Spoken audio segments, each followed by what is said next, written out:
A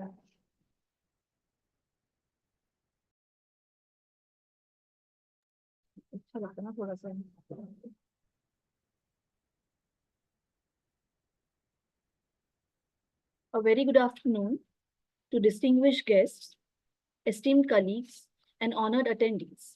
It is with great pleasure that I, Swati Nitnavre, have the privilege of introducing our speaker for today's session, Dr. Lavanya Rachakunda. Dr. Rachakunda brings a wealth of expertise, dedication, and forward thinking vision to her role as an assistant professor at the University of North Carolina, Wilmington, where she ignites curiosity and cultivates excellence among her students. With an illustrious academic journey culminating in her PhD in computer science and engineering from the University of North Texas Denton, Dr. Rachakunda has continuously exemplified a relentless pursuit of knowledge and innovation. Her leadership as the director of the Smart and Intelligent Physical System Laboratory underscores her commitment to pushing the boundaries of research and technology. At the forefront of cutting-edge exploration, Dr. Rachakonda's research dwells into the intricate intersections of machine learning, artificial intelligence, and consumer electronics. Through her pioneering work, she envisions and engineers solutions that redefine our interaction with smart living environments, shaping a future where technology seamlessly enhances our daily experiences. Beyond her scholarly achievements, Dr. Rachakunda is a fervent advocate for diversity and inclusion in STEM disciplines. Through her unwavering dedication to initiatives like Carolina's Women in Computing, she actively fosters an environment where individuals from all backgrounds are empowered to thrive and contribute to the tapestry of innovation. Today, as we gather for the International Faculty Development hosted by YCCE and IETE, we are privileged to welcome Dr. Lavanya Rachakunda as our distinct speaker. Her insights, expertise, and visionary leadership promise to inspire and invigorate our collective pursuit of excellence in research, education, and beyond. Please join me in extending a warm and enthusiastic welcome to Dr. Lavanya Rachakunda. Her topic for today's session is Exploring the Frontiers of AI, Ethics and Bias. We welcome you, ma'am. Thank you so much for the very brief introduction. I really appreciate the opportunity. So with that said, I'm also excited to present here, and I'm hoping that everybody here who is in the Zoom meeting is also as excited as I am. So with that, I'm going to share my screen and then start the presentation. Okay.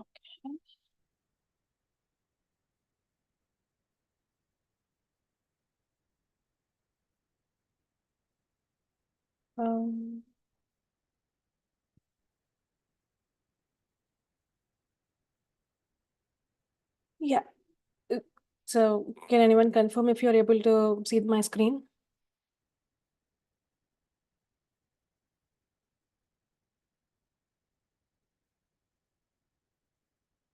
Okay, so I take it as a yes. Cool. So the topic that we are going to discuss today is basically exploring, thank you, exploring the frontiers of AI, ethics, and bias. So the idea of the entire talk is to basically navigate the intersection of technology and then morality to see how much, we can do, how much we can achieve, and what are the limitations that we get when we design such intelligent models. So AI basically has a lot of definitions, and that one of the definitions that I really like is that it refers to the simulation of human intelligence in machines that are programmed to think and learn like humans. So as the term itself defines, it is artificial intelligence. So it's not natural intelligence as we humans have, but it is basically replicating what humans can achieve and what humans can do. So that is the bigger picture. And we have many other branches in the AI field or the AI domain. That is, machine learning is a type of AI. And then it's like basically AI itself is a learning mechanism or a code. So that to talk about the timeline, it is The first digital computers were built in 1940s, and then the first microprocessor was introduced in 1970, and then in later days the internet was introduced. So then came in the first iPhone or the first smartphones, and now we are currently in 2023. So, and I also wanted to point out the AI systems or the emergence of AI systems with the same timeline. So we had the first digital computers somewhere like maybe 1946 or 1947, and then we have a small robotic mouse that could navigate itself from a maze and then also remember its course. So it would remember the path it has taken to get out of that maze, and that was introduced in 1950. So from there on, like the understanding of AI or the basics of intelligent systems was born. Next, we had the Perceptron Mark I, which was basically regarded as the first artificial neural network, which can distinguish cards marked on the left side from those on the right. So it is basically like our YOLO model. I'm sure like many of you are familiar with that. So that's any object detection system which can detect a cat from a dog. So it is similar to that, but here the cards are distinguished from right or left.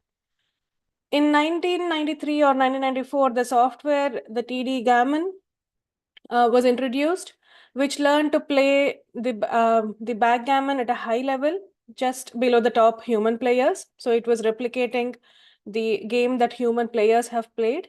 And next we had Alex next. And currently now we are closer to artificial intelligence with the language and image recognition capabilities that are comparable to those of humans. So any TensorFlow models that you have used, or you might have used, or any machine learning models that you might have used that have the image detection capabilities, video surveillance capabilities, are mostly introduced in 2019, 2018. So if we want to look at the history in detail, we have the first in 1642, where we have the first mechanical calculating machine or a calculator that was introduced and by the French mathematician. And then in 1837, we have the first programmable machine, which we also called as computers, were introduced by Charles Babbage and Ada Lovelace. And with the next foundations of the neural networks were established in 1943, which are also considered as the brain computing machines. In 1950, we had the first similar AI or approach which can predict or depict the machine intelligence to human intelligence, called the Turing test. So it was basically like a exchange system which can talk to humans upon any topic. So after this, like that was basically considered as the birth of AI. And next we have the AI term that is coined during a conference that was devoted to the topic AI in 1955. Later on in 1965, we have ELIZA, a natural language program, which can handle which can handle conversations on any topic, just like our chatbots, and one of them is most commonly used is ChatGPT. In 1980s, we had the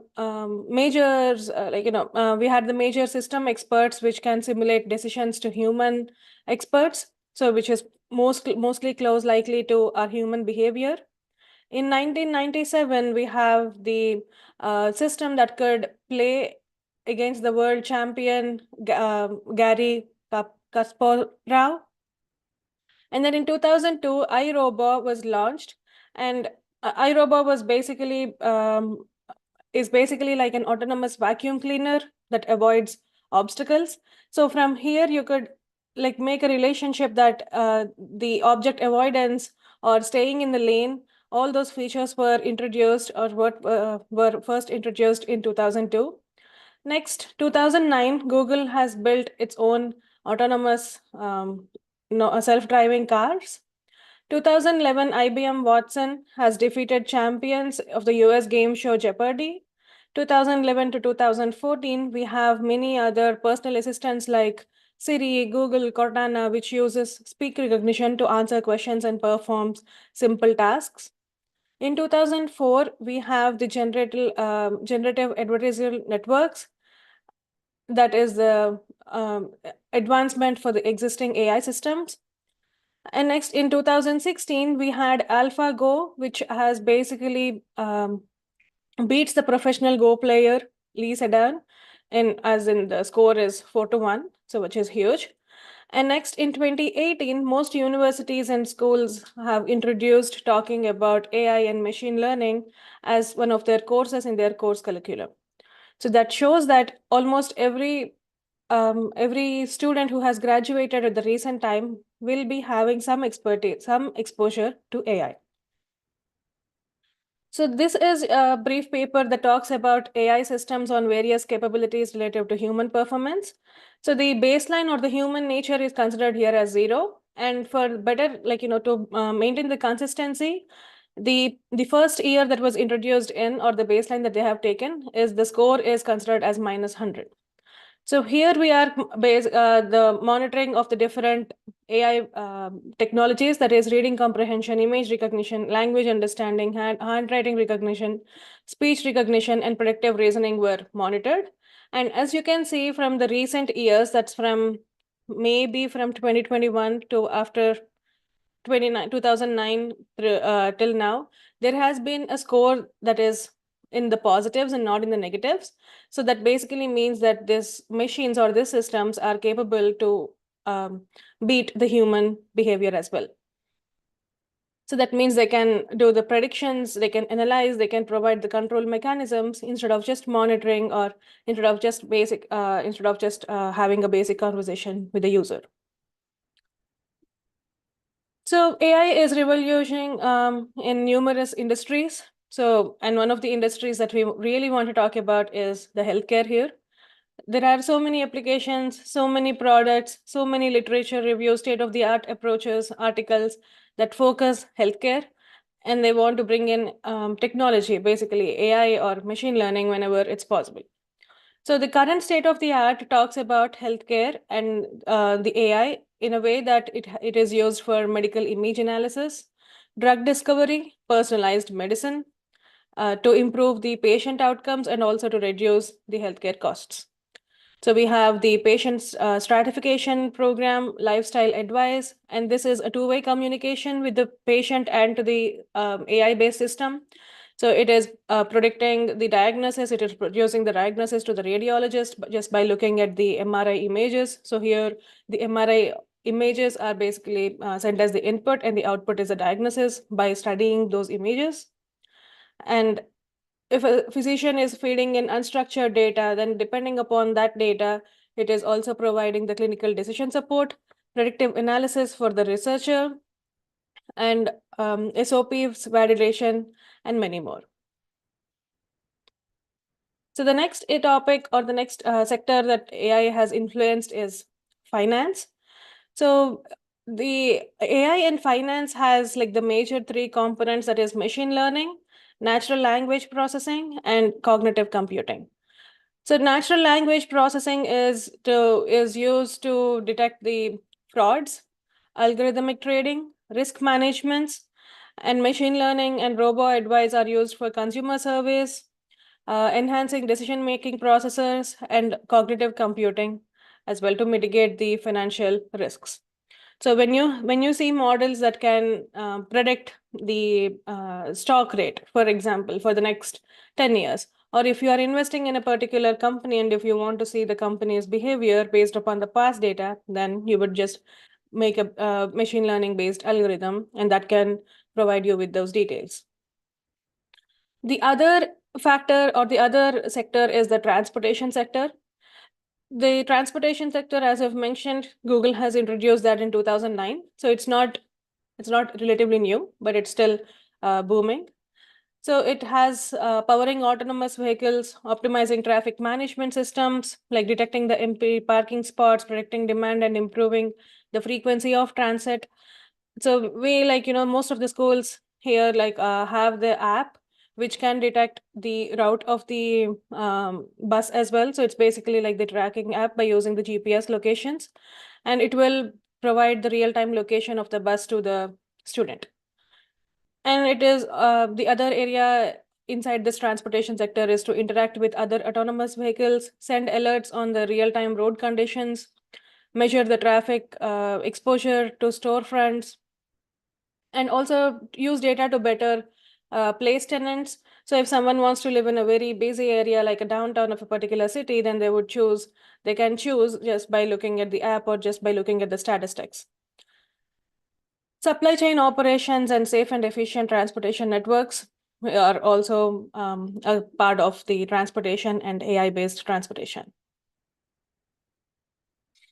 Education is no less. Like these days, there has been a significant growth in AI and the merging of AI to education. So we have personalized learning platforms like intelligent systems, tutoring, smart classrooms, learning environments in schools, adaptive learning, pedagogical agents, so which can determine the mechanisms that can be adopted into a class just by looking at the type of the class. Is it a hands-on class? It is a theoretical based class. Does students require to have labs? So just by looking at that and then just by understanding the student learning outcomes, it can provide the mechanism to deploy in the class. And also it is used for the addressing the individual learning needs as well. So here we have the bigger picture, that is, it can provide the immediate feedback, intelligent tutoring, accessibility and inclusion, personalized learning, and data-driven insights. So based upon the past data, it can give you the future plan that you could deploy in your classrooms. So the overview, so till now we have looked into what AI is, what are the sectors that can be influenced, and how is AI influencing the state of the art living and also literature in the current state. So now when we are talking about AI and how much it has been used, so let's also dive into the concepts of ethics and which go hand in hand with bias as well. So once you bring in morality, then how much of AI can we use, or how different the models should be, or how can we fix the current errors that the AI models generate? So in order to understand all the how-based questions that I just mentioned, understanding the overview of ethical considerations in AI is very much needed. So why do we need this ethics in AI? That is to maintain the privacy of the user. So to make sure that the no personal information has been leaked so that the user will not be scammed. Next is accountability. So the teams working with AI must own the responsibility of the decision taken and the consequences. And the term here, the consequences, is a huge thing and is an important thing. That's because every action that we have or that AI model takes has its own consequences. So if it is predicting, if it has a biased data, if it has an unethical um, algorithm or unethical questions or unethical uh, information, then the generation or the output is also unethical and biased. So the teams that are producing this AI models, the algorithms, the experts should take their should own the responsibility. But who will decide which team? Like, it all depends again upon the morality. Next is safety. So control what data is being used and in what context. So not every statement that is written may be used in every single context. So then how are we making the changes? How are we deciding which one to use? So what is the law? Next is transparency. Ensure compliance with the human moralities. Respect for human values. So are we considering humans from different cultural norms, different values? And next is fairness. So there is no discrimination based on gender, race, caste, or creed. So by introducing the ethical principles, organizations can build trust among the users, stakeholders, and society at large. So that's basically fostering a responsible AI. Importance of ethical guidelines, as we have discussed, safety, authenticity, trust, collaboration, and values are the major factors. And the when we introduce the ethical aspects into the AI systems, that is basically to help to address the ethical dilemmas and mitigate potential harms. So when there is trust with the AI, so that means to install public confidence in science and technologies, basically like scientists. then we will have like the next generations or the current generations much more educated, and they can decide to, and they'll be willing to use science and technology. Next, to increase the collaboration among the researchers, to uphold the values that are common to the moral and social values as well. Next is ethical dilemma. But how do we achieve that? So this is basically like a survey in the healthcare sector. So this is the dilemma that is experienced, that healthcare experts have experienced when they are using the AI systems. And this is a huge and a vast topic because it talks about the um, f- psychology and also the philosophy as well. So if we are considering the questions like age and gender and like the background of the human being, to understand where the human being is coming from and to understand the genetics, then that's a good thing. But if you are considering the same things to maybe determine, let's say, the insurance policies, to determine the pension policies, then that may not be a good thing. So there is a definite dilemma. So the balancing the benefits of AI driven diagnosis and treatment recommendations with concerns about patient privacy and security. The major areas that this is experienced is in autonomy. So the patients might decide not to use or not to follow the prescription that the doctor has suggested. Then what do you do as a doctor? Do we push the users, do we push the patients to use them, or should we just let go? Next is beneficence, which goes hand in hand with the autonomy. So that is to think about the patient's best interest.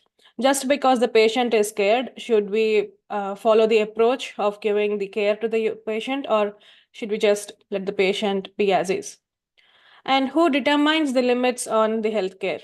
So, what is justice here? How much can a patient achieve, or how much can a doctor do in order to balance the situation? And how to eliminate harm, and how to determine how to avoid the harm that is produced from the situation. So there was some recent surveys, and two questions were majorly asked to um, around 1,500 doctors. And those questions were: would you ever hide information from a patient about a terminal or pre-terminal diagnosis in an effort to bolster their spirit or attitude? 14.6 said yes, and even like they would give the hope even if there is a little chance. And 1.7, unless someone would die immediately, so then there is no point in telling how bad it is. And no, I tell exactly as it is, as I see it. It's 59.8, and it depends is 23.8. So it depends, yes, and yes. All these answers that they have chosen to select is basically decided by the doctors themselves. So if I'm the doctor and if I see there is a little hope for my patient to live on, then maybe I would be in this category. If I see exactly and if I tell them as is, no sugarcoating whatsoever, then I would be in the no category. But who is deciding? Like, who is basically like, are there any guidelines? Is there a transcript to follow? No. And the other question was, are there times when it's acceptable to cover up or avoid revealing a mistake if that mistake would potentially or likely harm the patient? Only 1.6% doctors said yes. Others said 94.9% no. And it depends upon the severity, majority. If it's like killing the person, then that's 3.5. So this is also considered as a healthcare lie. So how do we determine? How can you make sure that your doctors are telling you the right information? We don't know. We just have to go with our trust. The next sector is the self-driving cars and the ethical dilemmas it faces in the self-driving cars. So this is a scenario where the self-driving car is driving on the road and it sees the abstract problem representation, so more moral dilemma. Where should it or when should it stop? Is there a bike lane? So if there is, then should it go towards that to avoid the family which is in its way? If there is, and that can maybe be done when there is no bike, but what if a bike appears? Then what does it do then? So if there is a family and a bike, then where should the car go? Should the car stop? Should the car wait? Should the car just drive off? Should the car prioritize the safety of the passengers versus pedestrians in emergencies? So this is like you have two tracks, one with 7 people and then one with one person. Who do you kill? So we don't know. So that's again the philosophical question. So the same scenario has been represented with this picture and in this literature here. And other factors like driverless cars should sacrifice their passenger to save more pedestrians, except for my car, of course. So this is 1% or maybe a percentage of the entire human population's view. So should we feed this as a rule for our machine learning models? Should we give this as an order or a rule for our AI systems? If we do, then in this case, like in this scenarios, it will definitely kill the passenger, it will definitely kill the pedestrians or kill the passenger and then save more pedestrians. So similar concept is depicted here, where you have a truck in one lane, a car in the other lane, that is assuming it's a self-driving car, and then you have a bike lane. So when you are predicting or designing the algorithm for that car, if one of them says, if this happens, let's program the car to move 2 inches away from the truck to reduce the risk of collision. I don't like the cyclists anyway. So that basically means we are willing to hit the cyclist, maybe harm the cyclist, but not collide with the truck because there is a major, that has a major impact on the driver of the car. And most of the times the trucks will be fine. So that is, again, an unethical decision that has been made or that could be made when someone is designing a system like this. Next scenario is in the hiring situation. So how can I create an ethical hiring AI? So teach candidates, gain their consent, and make sure AI is explainable, increase equity, diversity, and inclusion, optimize the fairness and accuracy, allow fair feedback, privacy data collection and usage practices, equity overall. But the given scenario here is a company uses AI to sift through job applications. The AI system trained on past data shows bias against certain demographic groups. So that past data is the issue here. That's because based upon the past data, the system is learning how to behave on the present or the future data. So when we provide good data to the AI systems, good data or the good outputs can be expected from the AI systems. So the challenges reflecting societal bias. So if the AI learns from historical data, it risks basically perpetuating existing biases. So racism or certain color-based discrimination or caste-based discrimination could happen here. Transparency and fairness. Applicants deserve clarity on how decisions about their candidature are made.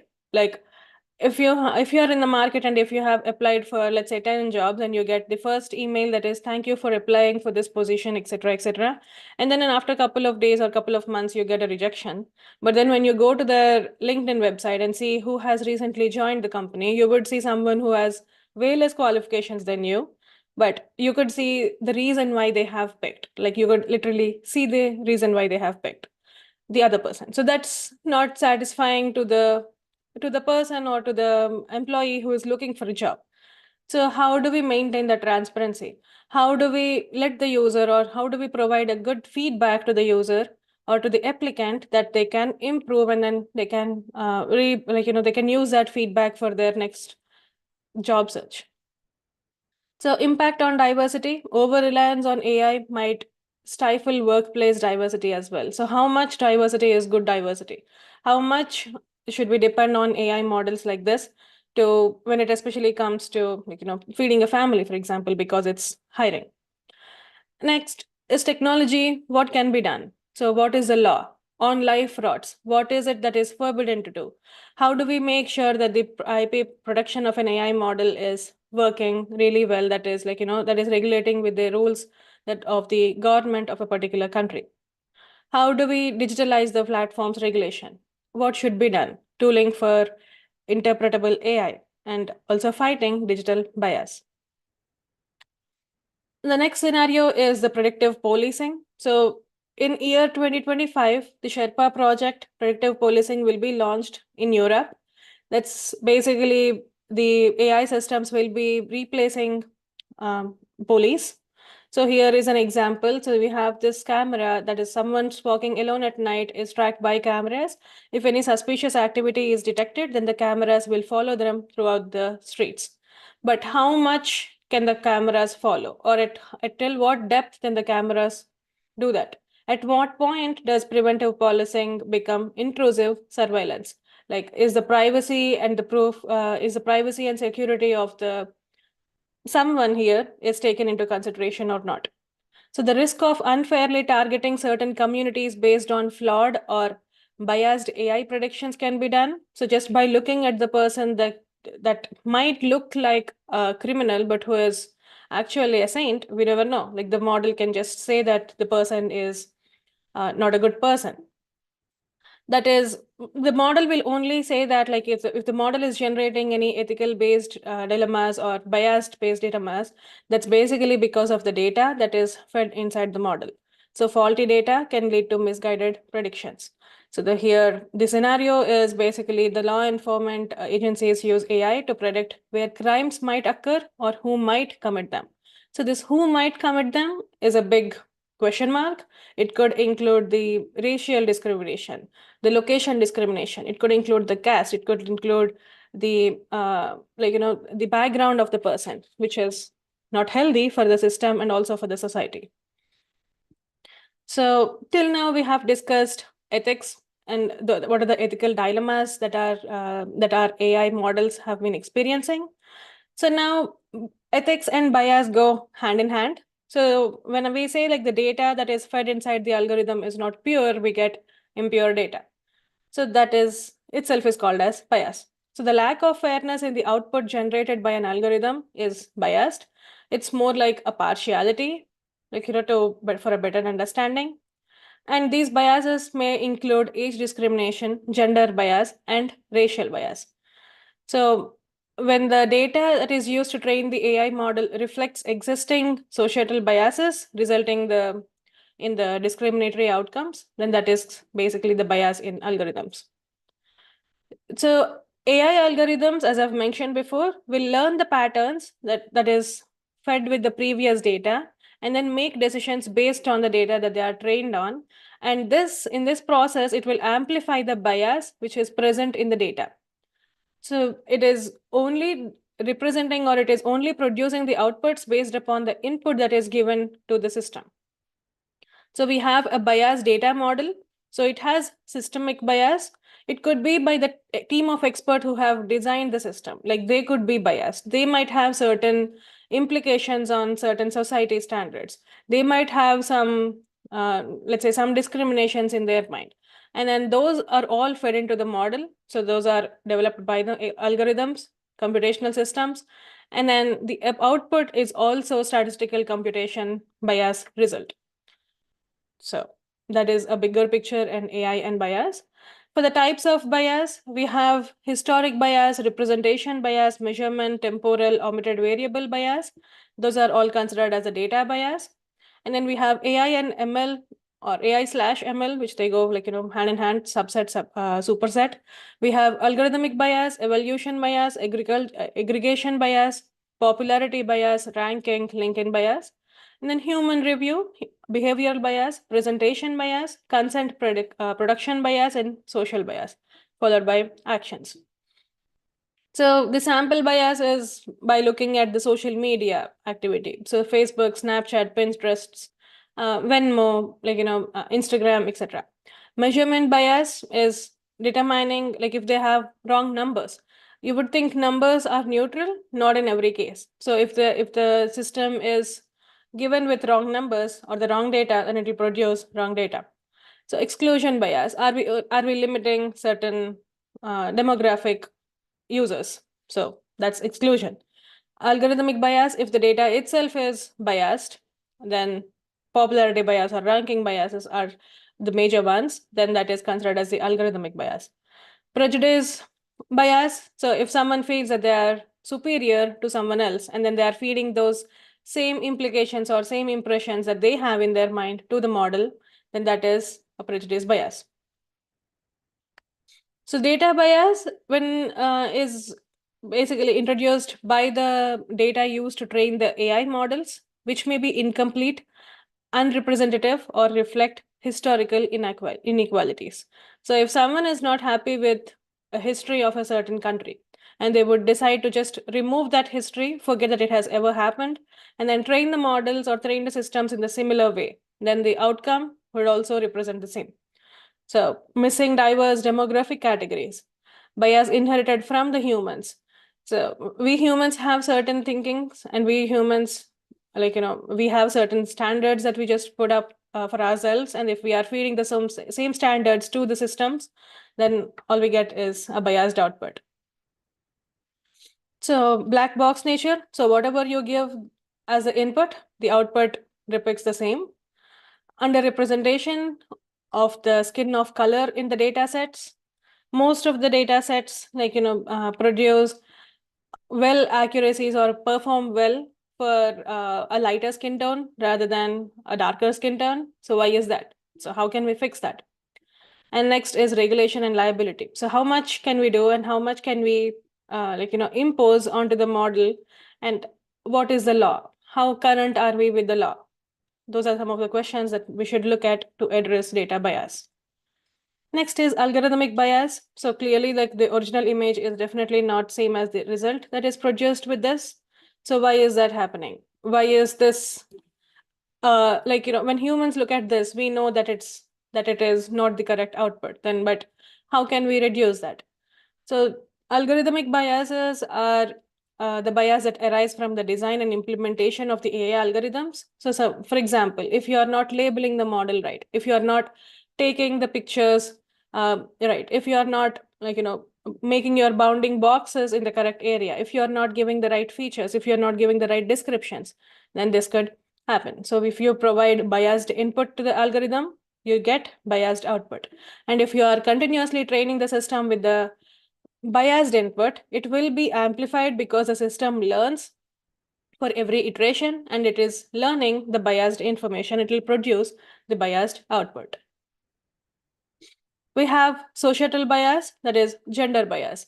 So tendency to perceive one gender better as the other one. So some organizations and some industries only prefer a certain gender when compared to the other gender. Why is that? So age bias, tendency to judge ability based on the age. So if they are over a certain age, then they can no longer work or they are no longer efficient. How can you decide that? Like, do you have data? If so, how do we fix that? Like the disability bias, tendency to judge individuals based on the disability status. So bias stemming from societal norms, prejudices, and system inequalities that are reflected in AI systems and their outputs. There was a case with Google and also Siri when they were first introduced. Till now, like to date, and in the past, it has been improved a lot, but it would only respond to certain individuals. It would not respond to anyone who would call upon the device, who would call upon the system. But that was not what was the intention when it first was introduced. So they fixed it, but they fixed it by fixing the data. So data is the key to fix any or to reduce any biases which can be experienced by using these AI models. So misguided AI, so that is you provide bad input, you get the bad output. But here, data collection, if there is a bias in the data collection, which we all know is the first step to produce a good machine learning model. So if your data is vast, diverse, and it has all the worst case scenarios, then your model can predict, can handle situations that are worst case as well. And data processing. And also pre-processing is also a good step to include. I think I have that in the next slides. But how are we making sure that the data has no bias? How are we filling the incomplete or the the fake data? Are we generating any synthetic data to reduce the bias? Is that helping the model? Next is validating that. But when you are validating the model, if there is a bias involved in it, then of course the application or the model deployment will also have bias in it. So the impact of bias in decision-making processes, these are basically the consequences of bias. Prior hypothesis and focus on limited targets. Sources is the philosophical orientation, memory, assumptions, experience, mental models. So then when the consequence is it will frame the problem or situation narrowly, failing to recognize multiple causes and complex interrelationships. So it may not work the exact way that you would imagine for it to work or assume for it to work. Information gathering, so that is memory, recall, expectations, influence, or framing. It would only perform, or the consequence is selective attention or disregard to information. So it may just directly decide not to respond to you anymore. And why is that? There are certain studies which show that models like, for example, Siri can respond better to male voices rather than female voices. Why is that? So how can we fix that? Now, next, information is subjectively analyzed and assessed instead of looking into it more detailedly to understand the environmental influences, to make sure like uh, it's not an inconsistent judgment.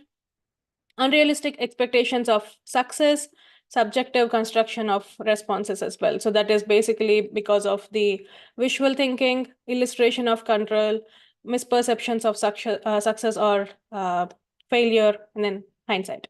So how do we fix that, or how do we reduce the consequence? That is basically by feeding the good data. So the strategies, or by giving the good data, is here.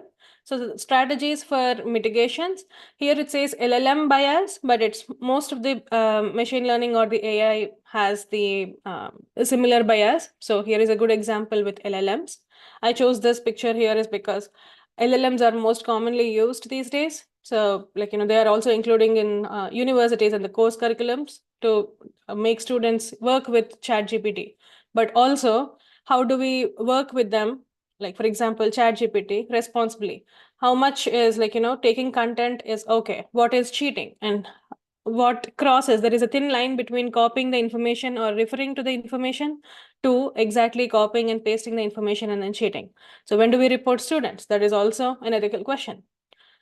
So some of the strategies are data curation, model fine-tuning, multiple methods and metrics for evaluation, logic in addressing the LLM bias.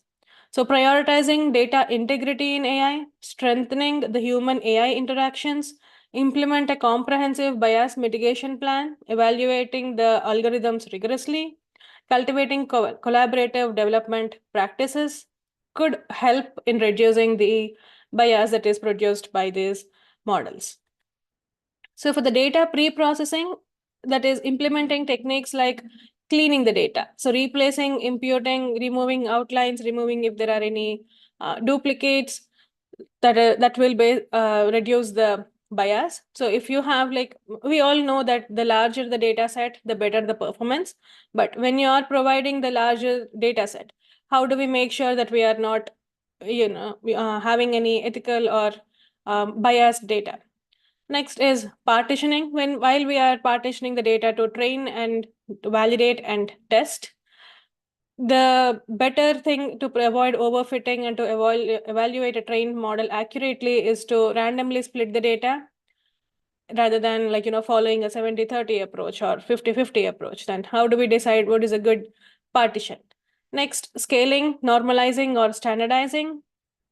So when we are trying to change the values of numerical columns in the data set, to use a common scale, like from the first initial slides, we had -100 as the baseline for the models, considering even though they did well in the past years, it's just considered as -100 for consistency.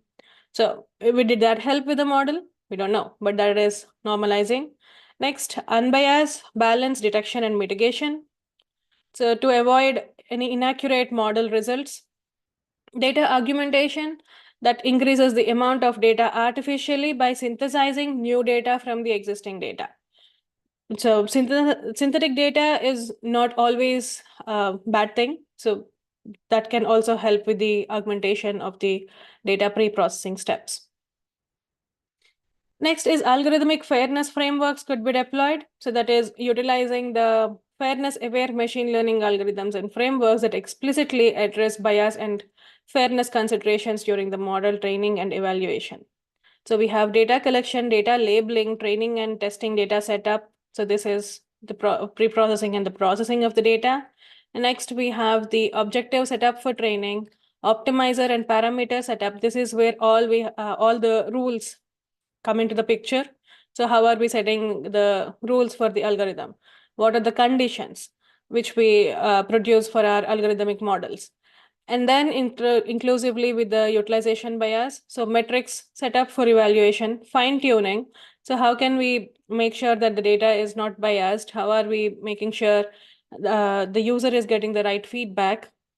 And how to determine the metrics that are set up for evaluation. So which accuracy is good accuracy, and depends upon the model and depends upon the application.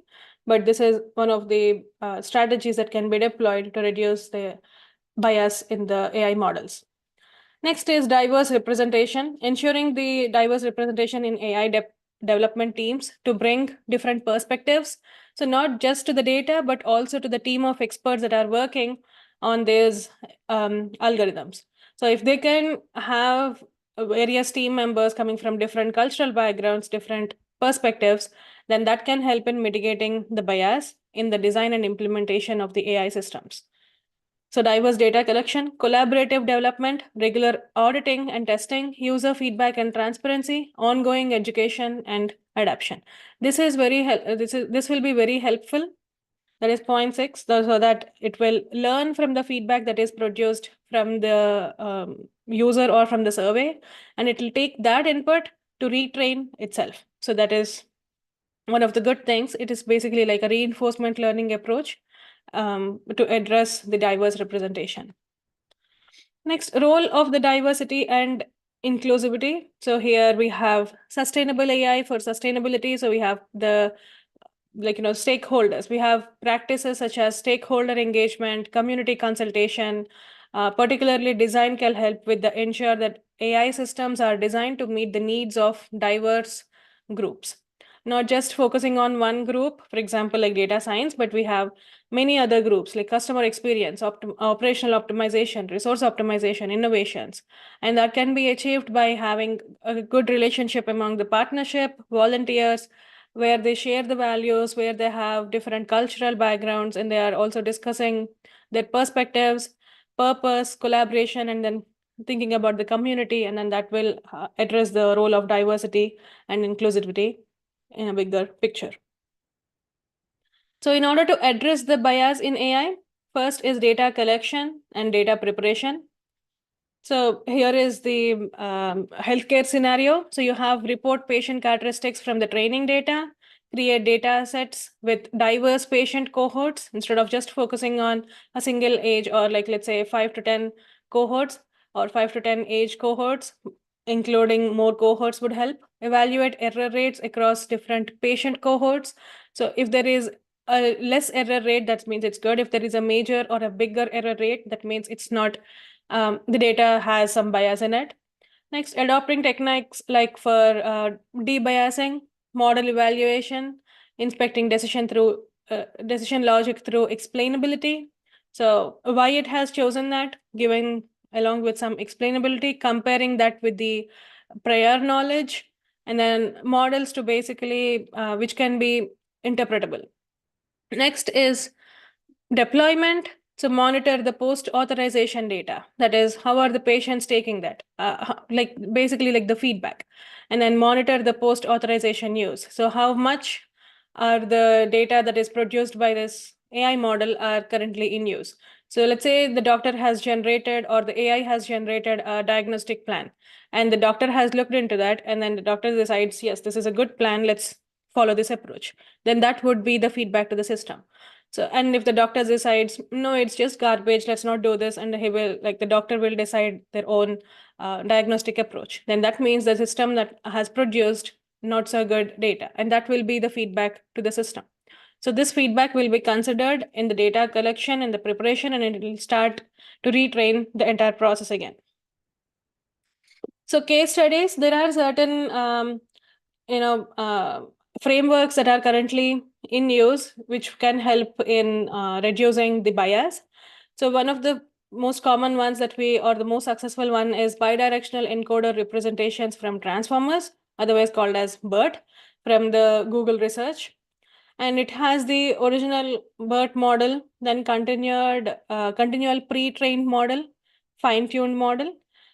And in the next step, that is in the this was the original plan. Now with the new version, to reduce the bias, they have introduced this pre-trained model from scratch as the input to the BERT model. And then they're continual, the pre-trained model, and then fine-tuning the model to produce good data analysis, or to produce the good performance of this model. So the aim is to create an LLM that is less biased and produces more robust options or outputs. So the Google research company or research has stated that this method has shown a reduction in stereotypical outputs generated by the model, and it continues to improve its performance in understanding different dialects and cultural contexts. So not every AI model understands different languages. Most of them just understand English. So the good way is to fix that when it is when, like, with the data set that it is used to design. There are certain fairness tool indicators that will also help to visualize the commonly identified fairness metrics for classification models, such as false positive rate and false negative rate, making it easy to compare performances across baseline or to a different slice.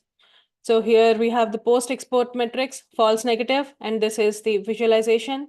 This could be something like a tensor board or something that the team decides to choose. And then if you are looking into this, then it has the Buddhist population, Jewish, Muslim, Christian, Muslim, Buddhist, so various categories. And it would also demonstrate that to, basically to look at the data. And when we fix these gaps in between the data, then that means we can get the overall good performance that is produced by this model. And research projects focusing on algorithmic fairness and bias mitigation, such as AI Fairness 360, developed by IBM Research, AI for Social Good initiative by Microsoft, that develops and addresses social challenges while considering ethical and fairness considerations, are also being deployed. Emerging trends and challenges. So with everything that we have, for the past 49 minutes, so we have looked into AI or explainability AI, and then democratizing the AI and AI safety are the major things that we can focus on to reduce the ethics, or to balance the ethics and reduce the bias in the AI models. So today we have training data, machine learning process, learned function, and then tasks. So instead of, once the task is produced to the user, now the user may ask questions like, why did you do that? Why not something else? Why do you fail? When can I trust you? How do I correct an error? So if there is a feedback mechanism that is produced to the user, then that is a good thing. But the explainable AI is basically when it allows the users to understand the above questions. So I understand why you have chosen to do that. I understand why not. I understand when you succeed. I understand when you fail. I know when to trust you. I know why you erred. So the understanding aspect of this is basically explaining the task, or explaining the option that has been generated by this model. So next is AI democratization. So that is reducing the entry barriers, minimizing costs, building highly accurate models, sentiment analysis. So there are tons of research on sentiment analysis, but how do we make sure that those are not biased? Detecting hate speech. So now when you are incorporating areas like this, that means you are trying to help with the democracy of a country and also of a society. And that's what the AI democratization comes for. Next is AI safety. So how do we make sure that the safety pillars such as security, ethics, alignment, and assurances are addressed when we are designing the models? For the successful model, it has some qualities or attitudes, workplace conditions, and common goals. And only when there is an intersection of all of these, then only we could get a successful model. So this is not just for the AI models, it is basically for any scenario where we want to get along with our peers. So the 5 pillars of AI are fairness and non-harm, data protection, transparency, explainability, and human um, autonomy and control. So once we address this, or by having solutions which focus on the bias and ethics, we can have better models which will have less bias. So for the future development, we can have AI governance. So that is, how do we make sure that we have the fair, explainable, transparent, accountable, trustworthy, responsible, and ethical AI systems? And how do we make sure that you have the human-centered AI systems, which have the human controlled AI, augmenting human ability, ethical and responsibility AI, human-driven decision making, usable and explainable AI. So we have societal impact assessment. So that is conducting thorough assessments of the societal impact of AI technologies to anticipate and mitigate potential harms for equitable outcomes for all stakeholders. So analyzing the project context, identifying stakeholders, performing the stakeholder analysis. That's where, like, you have the data, you have the team which has diverse or, like, different cultural and different ideologies coming together, identifying the social factors and viability, analyzing the data and assessing the priorities, consult stakeholders and develop mitigative plans, implement the mitigation plan in public participation, and then ensuring monitoring with active stakeholder involvement and modifying that. So that's basically, again, like the feedback to the AI model. So with this, like, with deploying all these techniques and with deploying these mechanisms, there is a good chance, there is a good scope of reducing the bias and also maintaining the ethics that is produced from the AI models. So with that, I open the floor for questions, and thank you. And if anyone has any questions, like, you want to talk with me or email me, that's my email address and that's my designation. Thank you. Can we take some questions, ma'am, now? Yeah. Participants, if you have any questions, please put them in the chat box. Participants, if you have any questions, please put them in the chat box.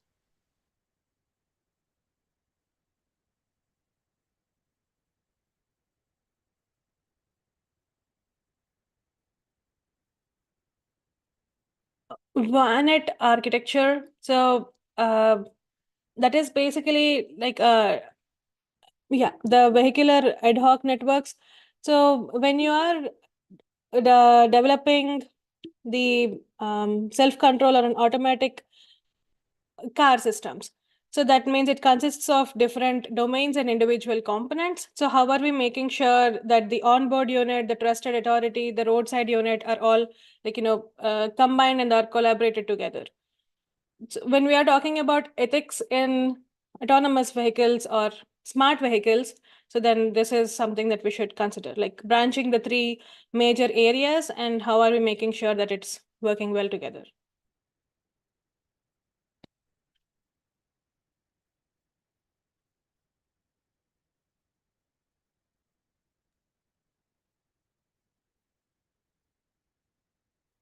So are you asking which one is currently used?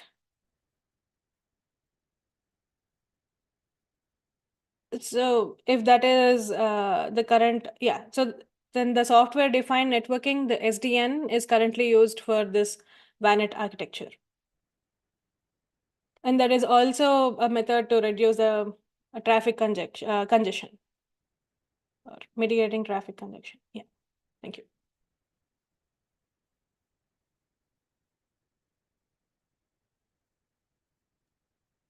If there are any more questions, please put them in the chat box.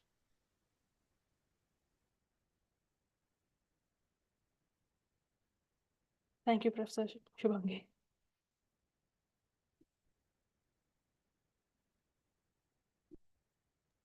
I think no questions are coming now.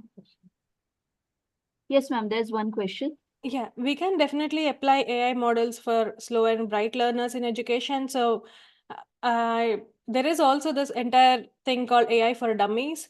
So you could deploy that, like you could take those textbooks or take those mechanisms in your classroom scenario, or if it's for personal use, there are there is a definite, there is a definite use cases where AI models have been used for not so sharp students. We can use that as a short answer.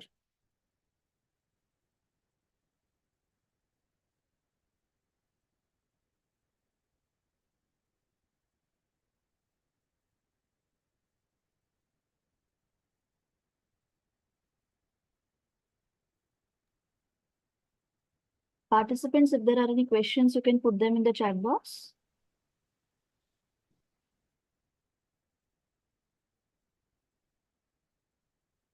Thank you.